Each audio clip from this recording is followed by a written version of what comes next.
Okay, so before we start, time check muna tayo. Today, as of recording, it's October 7, 2024. So, eto na naman tayo sa aking reminder video para kay Pinoy Toy Review. Why? Because ngayong October, 4 years na si Pinoy Toy Review. Ito nga, pinapanood ko. Yung reminder ko naman, na-recorded ko from last year. And ngayong October 2024, lang din kasi siya nag-up sa YouTube channel ko. So, it's a very great reminder for me kung ano na ba yung napuntahan ni Pinoy Toy Review, ano na ba yung napuntahan natin, ano na bang meron dito sa atin ngayon, sa channel natin. I'm still very excited dito sa channel natin kasi I still consider myself as a nano creator. Maliit lang, small time, di naman tayo ganun kakilala, di pa ganun kalaking impact natin sa toy community. Pero, what's important kasi for me, that I enjoy the journey, or we enjoy the journey.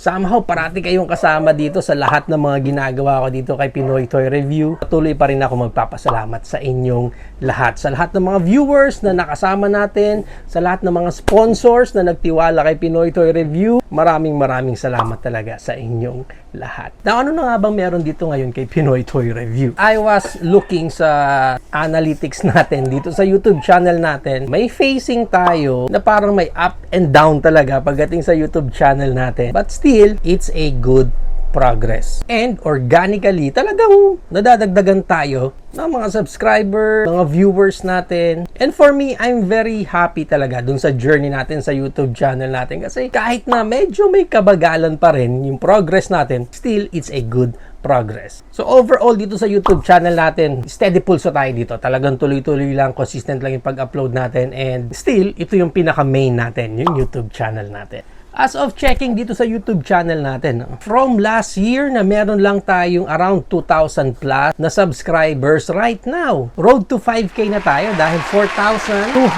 plus na ang subscribers natin. So magandang progress na rin yan para sa YouTube channel natin. Pagdating dito sa Facebook page natin, nakakatuwa din kasi dito tayo mas mabilis makapag-interact sa isa't isa, mabilis nyo ako ma-reach out, ma-message, even sa mga announcement natin, usually dito natin binabagsak sa Facebook page natin. And ang nakakatuwa nga, simula nung simulan natin to, right now, up to this recording, we have 1,400 followers na. And tuloy-tuloy pa rin naman yung pag-angat natin doon. Now, ito nakakatuwa kasi this year, ngayon lang din ako nagsimula sa TikTok account natin. At alam nyo ba, nakakatuwa dito sa TikTok natin. Simula nung ginawa ko itong TikTok natin, medyo slow yung start natin dito. And yung followers natin sa TikTok, hindi pa ako lumalagpas ng 50 followers. Actually, mga nasa 30 plus followers lang yata ako doon. Simula nung ginawa ko, until mag 3 months na yata yung TikTok account natin. Until right now na meron tayong ginawang video about sa Gunpla, doon,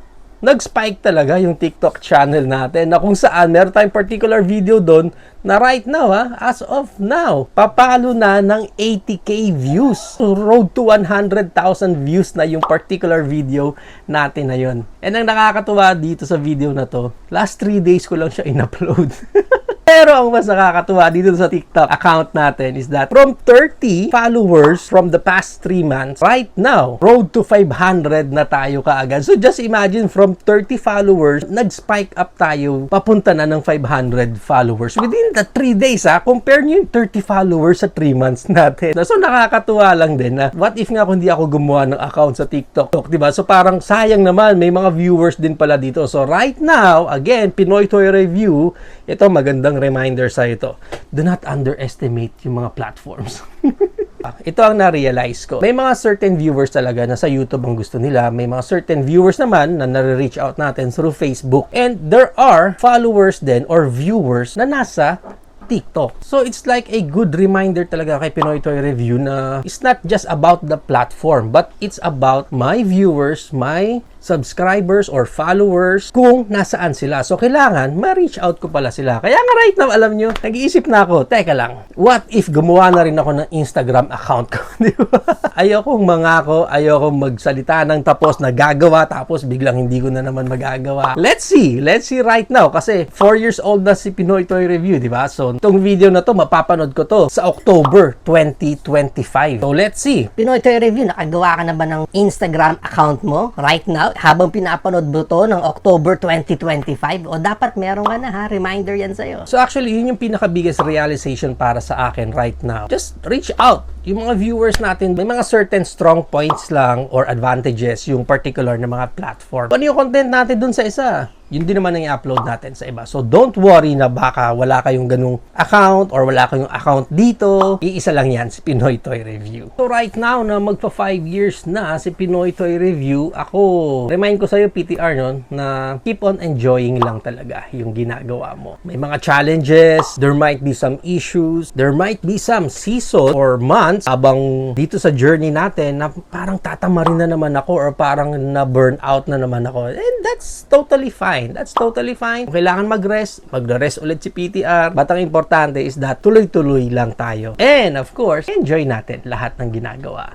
natin. In regards to toy, nako, grabe yung mga toys natin. Talagang tuloy-tuloy. Actually, ang haba pa rin ng backlog ko. Ang dami kong mga reserve dito na kailangan pa natin reviewin. Hindi tulad before, especially nung nagsisimula pa lang si Pinoy Toy Review, talagang naalala ko noon na next month na, wala pa ako nare-review yung toy. Wala na akong toy na mare-review. Ano yung pwede ko bang reviewin? Ano pa ba yung ganyan? Pero right now, tambak naman tayo ng backlogs. Which is a good sign kasi hindi tayo maubusan ng content dito sa Pinoy Toy Review. And isa pa sa pinagpe-pray ko is that sana magtuloy-tuloy din talaga yung mga sponsors natin. Shout out sa mga nakasama natin. Buong 4 years na to, no? Especially YOLO Park. Shout out sa inyo. Talagang yan. Tuloy-tuloy yan si YOLO Park sa atin. Pinapadala nila yan dito sa atin para ma-review natin. Sino pa bang mga nakasama natin? Blockies. Thank you so much din kay Blockies. Kids Company. Yan. Nagpadala na rin yan dito sa atin. Si Biggest Vlog. Oh, may mga pinadala din yan dito sa atin si Biggest Vlog. Yung mga friends tayo sa Facebook na kung saan nagpadala din sila ng mga ahem nila, ng mga toys nila na para daw reviewin natin dito. So lahat ng mga nag-reach out kay Pinoy Toy Review sa naging ka-partner ni Pinoy Toy Review, from the bottom of my heart,